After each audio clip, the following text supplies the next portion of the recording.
Assalamualaikum warahmatullahi wabarakatuh. Nama saya Nurul Pratiwi, NIM 19044111413, mata kuliah Teori Bahasa dan Automata. Saya dari Prodi Teknik Informatika Universitas Cokroaminoto Palopo. Nah, materi kali ini adalah penyederhanaan tata bahasa bebas konteks atau CFG. Tujuan penyederhanaan adalah untuk melakukan pembatalan sehingga tidak menghasilkan pohon penurunan yang memiliki kerumitan yang tidak perlu atau dengan simbol awal S. Nah, di sini contohnya S menurunkan AB atau A menurunkan A. Di sini kita lihat S menurunkan AB atau A. Nah,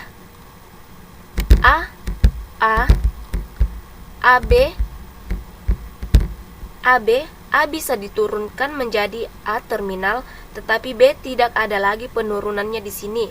Di sini tidak ada B menurunkan B dan B menjadikan A sebuah terminal. Maka dalam CFG hal seperti ini adalah tidak perlu, jadi bisa kita hilangkan. Si S menurunkan A terminal, kemudian A menurunkan A terminal, jadi AB-nya dihilangkan.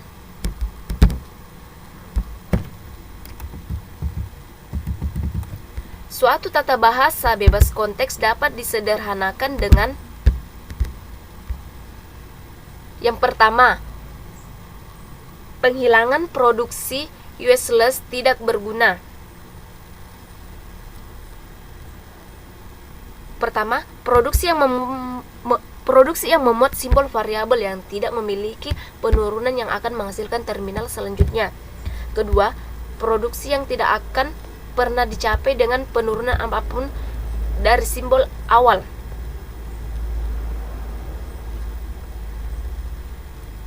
Yang dimaksud di sini adalah jika sebuah variabel diturunkan di A menghasilkan variabel lagi. Dia akan menghasilkan variabel lagi, tidak akan pernah mencapai terminal. Contohnya ada S menurunkan ASA atau ABD atau BDE.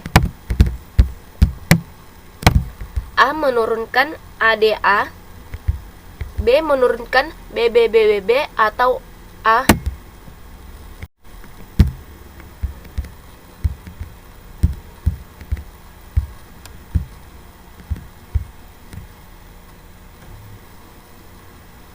Nah, yang useless di sini bisa kita lihat kalau ASA bisa menurunkan lagi ASA, kemudian ABD itu A-nya bisa menurunkan ADA. ADA. Kemudian BDE, dia B-nya bisa jadi sebuah terminal kalau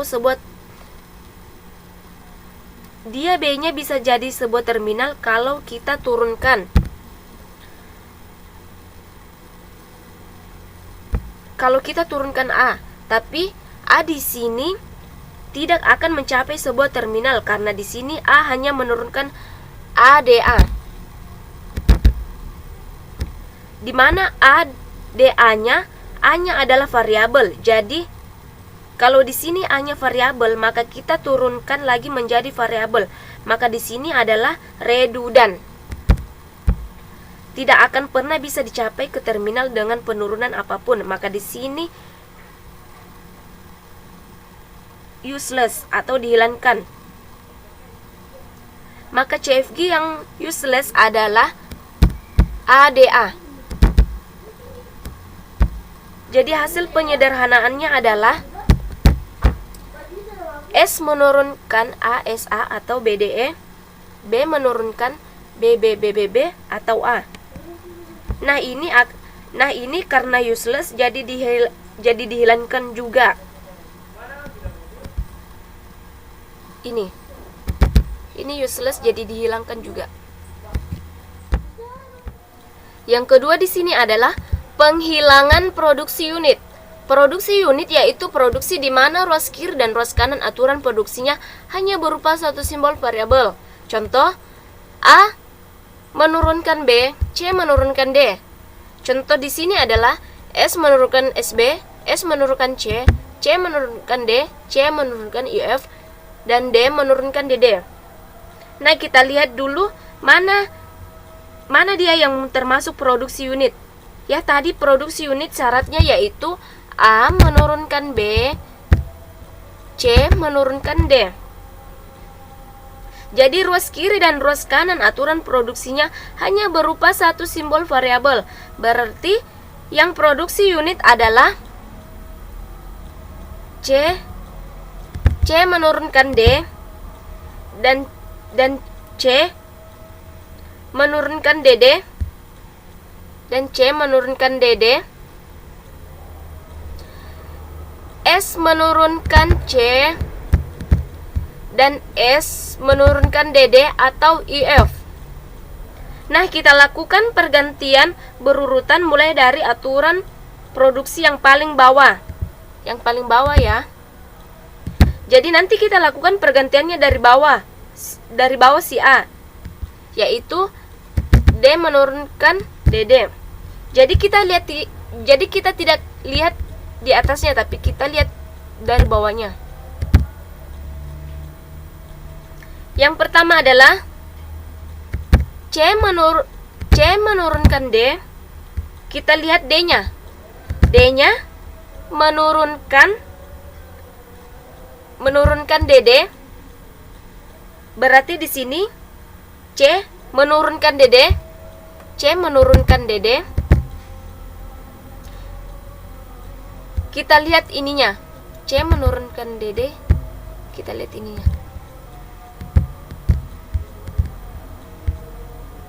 Nah, kemudian sekarang C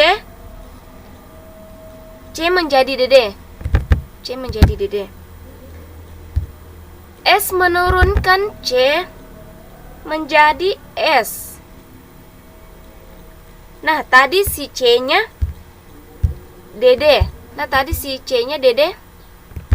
Nih, tadi si C-nya DD. Nah, si C ada turunannya lagi menjadi IF. Maka kita masukkan S menjadi DD atau IF. Sehingga aturan produksi setelah penyederhanaan menjadi S menurunkan SB, S menurunkan DD atau IF, C menurunkan DD, C menurunkan IF, D menurunkan DD. Jadi sudah tidak ada lagi ruas kanan dan ruas kiri. Materi kali ini adalah penghilangan rekursif kiri. Tujuannya untuk menghindari penurunan yang bisa menghasilkan loop atau perulangan.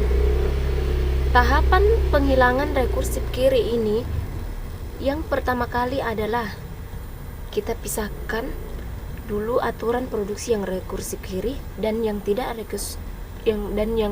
rekursif kiri. Kemudian kita ubah menjadi. Nah, di sini untuk simbolnya ada alfa, dan ada beta. Jadi aturan produksi yang rekursif kiri kita ganti menjadi alfa, kemudian yang tidak rekursif kiri kita ganti menjadi beta. Yang pertama adalah aturan produksi yang rekursif kiri. A menurunkan A alfa 1 atau A alfa 2 atau A alfa 3 dan seterusnya. Kemudian yang tidak rekursif kiri kita ganti menjadi A menurunkan beta 1 atau beta 2 atau beta 3 dan seterusnya. Tentukan alfanya apa dan betanya apa. Selanjutnya adalah untuk melakukan pergantiannya. Nih, lakukan pergantiannya.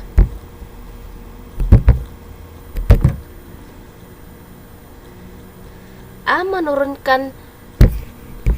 menurunkan beta 1 A menurunkan beta 1Z, kita tambahkan B 2Z dan seterusnya.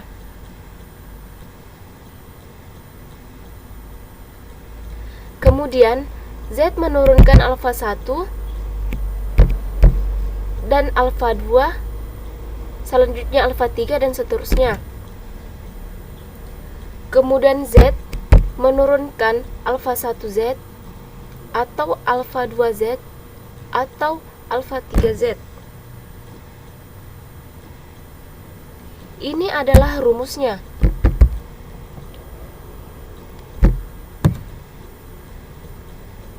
Ini adalah rumusnya atau rangkaiannya yang harus kita lakukan jika ingin menghilangkan rekursif kiri. Contohnya di sini ada S menurunkan, di sini ada contohnya S menurunkan SAB atau ASC atau DD atau FF atau SBD.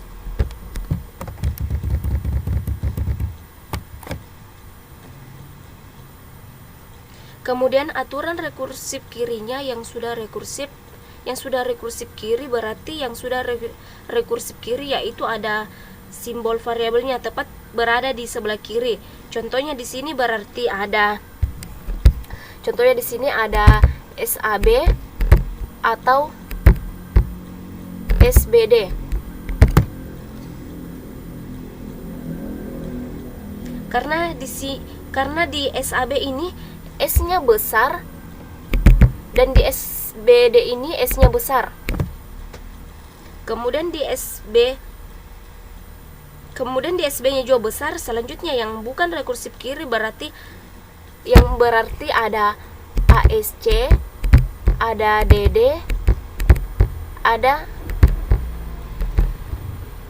FF. Jadi kita pisahkan mana yang rekursif dan mana yang bukan rekursif. Selanjutnya kita tulis rekursif kiri, berarti kita ganti menjadi alfa 1 ya.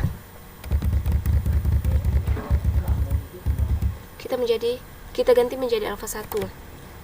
Alfa 1-nya ada AB. Alfa 2-nya ada BD.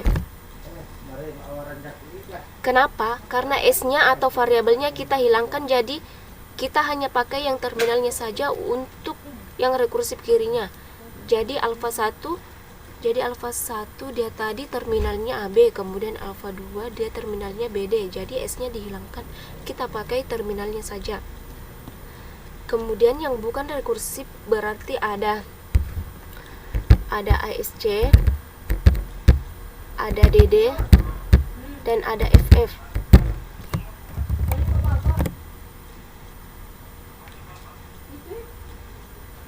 Selanjutnya lakukan pergantian rekursif kirinya.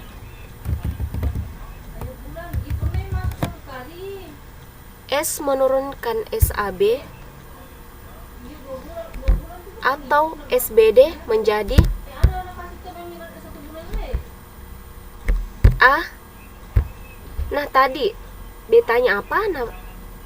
Betanya ASC, A menurunkan ASC Z1 atau DD Z1 dan FF Z1. Kemudian Z1-nya menurunkan AB atau BD.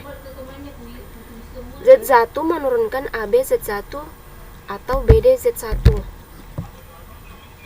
Kemudian kenapa di sini Z1? Kenapa di sini Z1? Karena ini hanya ada satu aturan produksi, yaitu SAB dan SBD. Kalau misalkan nantinya di sini ada A menurunkan misalnya, kemudian ada yang rekursif kiri. Nah, itu kita buatnya adalah Z2. Jadi nanti setelah kita proses ini ada lagi di bawahnya Z2 seperti itu untuk aturan produksi yang kedua. Nah, jadi hasil akhirnya adalah hasil akhirnya adalah S menurunkan A, S, C